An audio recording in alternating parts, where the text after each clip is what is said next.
Binayaran ako ng asawa niya para magkaroon sila ng anak, pero hindi niya alam may mas malaki akong plano. Nabuntis ako, hindi ko agad sinabi.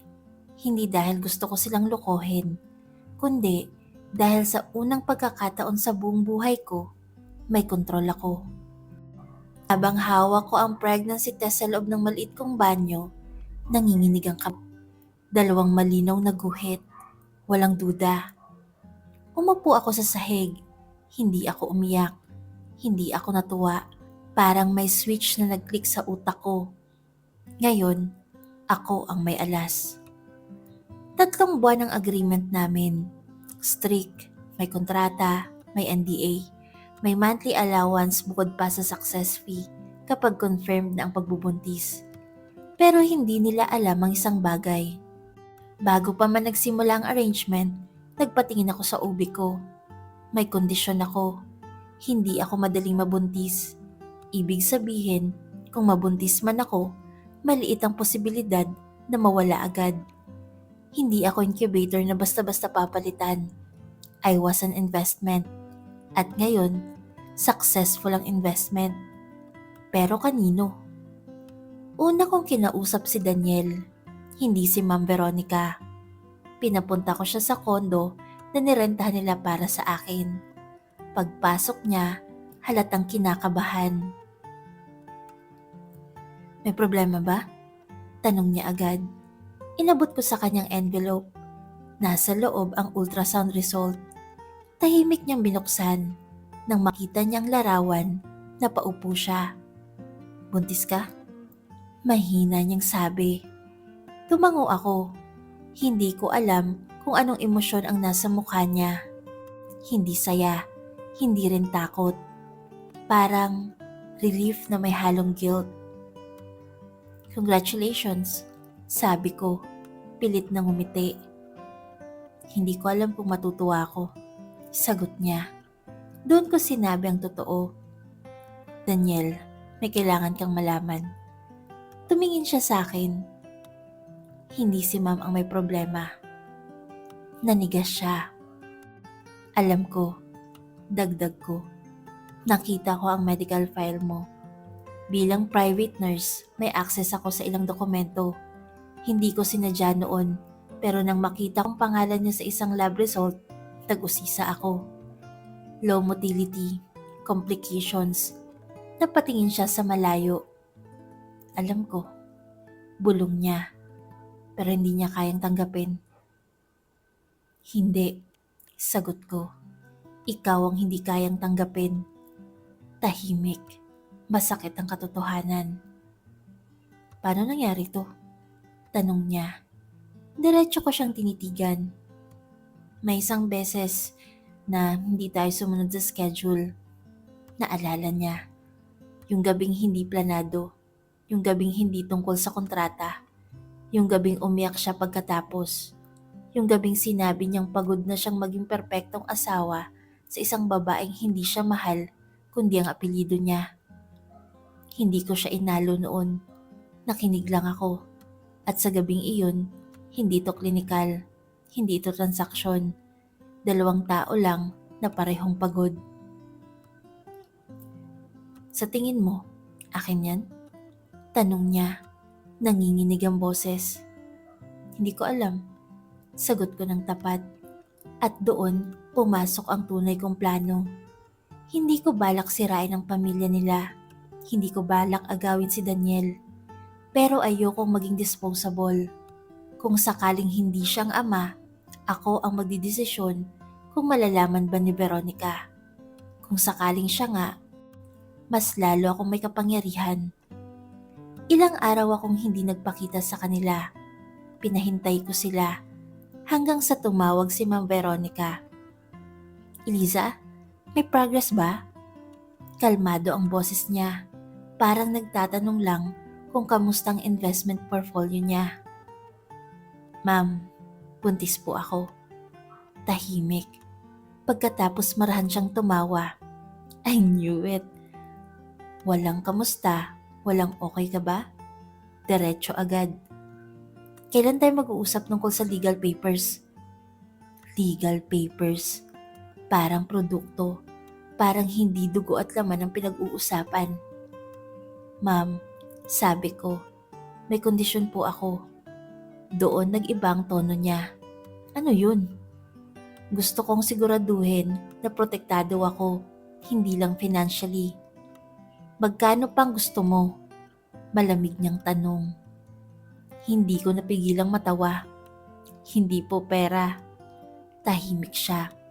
Gusto ko ng written agreement na kung sakaling magbagong isip niyo, hindi niyo ako iiwan sa ere. Hindi kami ganun, sagot niya. Pero ramdam kong hindi siya sanay na may humihingi ng terms. Sanay siyang siya ang nagdidikta. Lumipas sa mga linggo, lumalaki ang tiyan ko. Mas madalas na si Daniel ang bumibisita. Hindi dahil kailangan, kundi dahil gusto niya. Dinadalhan niya ako ng prutas, minsan libro, minsan tahimik lang siyang uupo sa sofa habang nanonood ako ng TV. Bakit ka pumayag? Tanong niya minsan. Sa pera, sagot ko agad. Hindi lang yun. Tumingin ako sa kanya. Alam mo ba kung anong pakiramdam ng lagi kang second choice?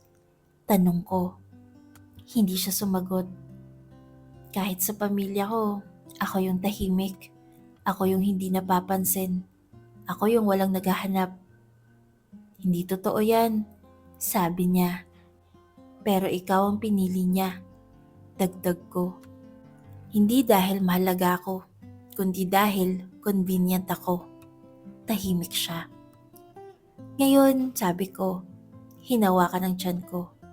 May isang tao na hindi ako pwedeng iwan. Pagsapit ng 5 buwan, nagbago ang lahat. Tumawag si Veronica. Galit. Eliza, kailangan natin magpa-DNA test. Nanlamig ako. Bakit po?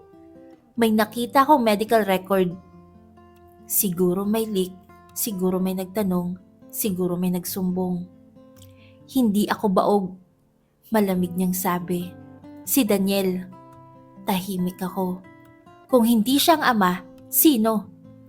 Doon ko naramdaman ang bigat ng plano ko. Dahil alam ko ang totoo. May posibilidad.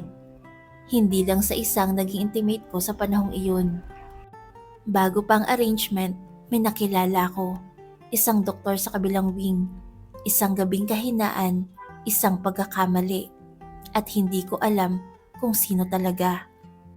Pinatawag nila ako sa mansyon nila. Unang beses kong nakapasok doon bilang hindi empleyado.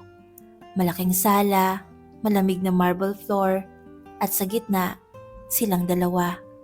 Magkalayo ang upuan, hindi magkatabi. Sabihin mong totoo, utos ni Veronica. Tumingin ako kay Daniel. Hindi siya makatingin sa akin. Buntis ako, sabi ko. Alam namin yan, sigaw niya. Pero hindi ko sigurado kung sino ang ama.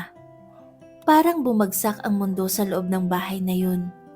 Tumayo si Veronica. You lied! Hindi po, sagot ko.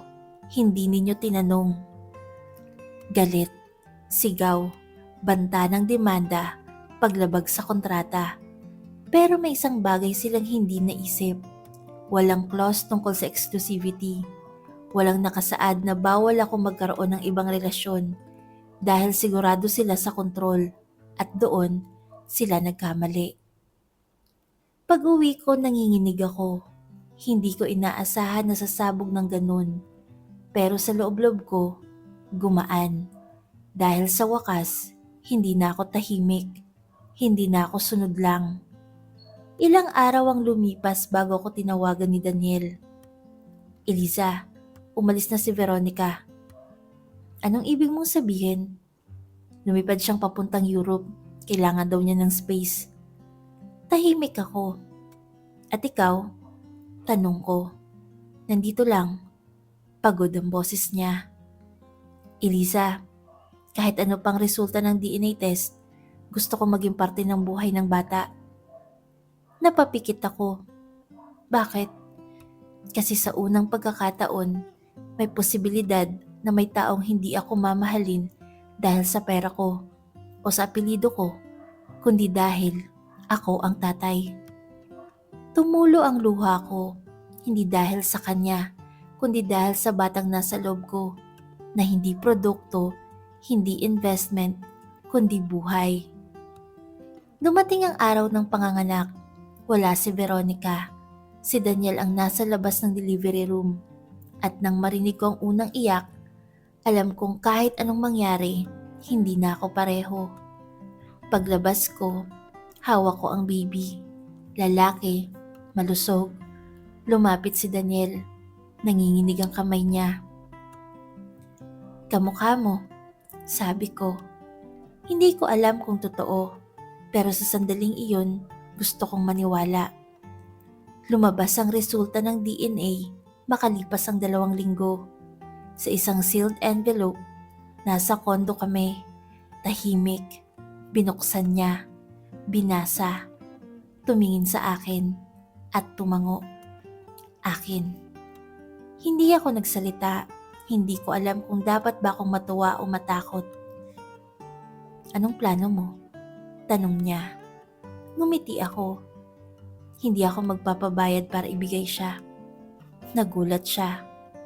"Ayoko ng milyon kapalit ng anak ko." "Hindi ko rin hihingin," sagot niya. Tahimik kami. "Pero hindi ibig sabihin na ibibigay ko siya sa inyo."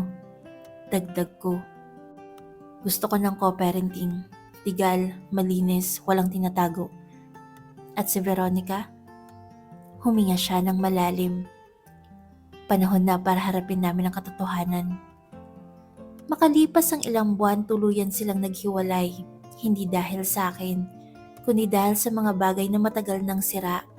Ako, bumalik sa pagiging nurse. Pero hindi na ako yung Eliza na pumayag dahil sa pera. May sarili na akong maliit na bahay sa probinsya, kasama ang anak ko. At tuwing weekend, bumibisita si Daniel. Hindi bilang asawa ng iba, kundi bilang ama. Wala kaming label, wala kaming pangako. Pero may respeto, at higit sa lahat, may choice na ako. Hindi ako prostitute, hindi rin ako desperado.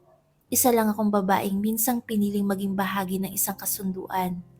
Pero sa huli, ako ang pumili kung paano magtatapos ang kwento. At minsan, hindi mo kailangan sirain ang iba para mabawi ang kontrol. Kailangan mo lang maging handa na sabihin ang totoo at panindigan ito. Dahil sa mundong puno ng pera at kapangyarihan, ang pinakamalaking plano ay ang hindi na muling maging pag-aari ng kahit sino.